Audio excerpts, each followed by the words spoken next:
జై శ్రీరామ్.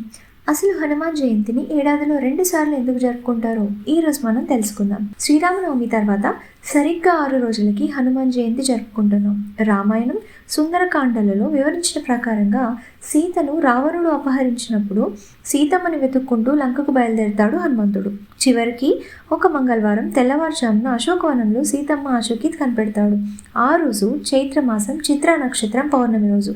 సీతమ్మను కనుగొన్న ఆనందంలో హనుమంతుడు అశోకవనాన్ని ధ్వంసం చేసి రావణాసురుడి సైన్యాన్ని హతమారుస్తాడు. తర్వాత రావణాసురుడి సైన్యం అంతా వచ్చి హనుమంతుడి తోకకి నిప్పంటిస్తారు. హనుమంతుడు ఏం చేస్తాడు? ఆ తోకతో సగం లంకను దహనం చేసేస్తాడు. హనుమంతుడు రావణ సైన్యంపై విజయం సాధించినందుకు గుర్తుగా చైత్రశుద్ధ పౌర్ణమి రోజును హనుమంతుని విజయోత్సవంగా జరుపుకోవాలి. కానీ ఆ రోజును హనుమాన్ చిన్న జయంతిగా జరుపుకుంటున్నాం. అంటే నిజానికి అది విజయోత్సవం. మరి అసలైన హనుమాన్ జయంతి ఎప్పుడంటే వైశాఖ మాసం బహుళపక్షంలో వచ్చే దశమి పూర్వభాద్ర నక్షత్రం రోజున నిర్వహించాలి. అంటే మే నెల చివరిలో కానీ జూన్ మొదటి వారంలో కానీ వస్తుంది. ఆ రోజే అసలైన హనుమాన్ జయంతి. జై బజరంగబలి.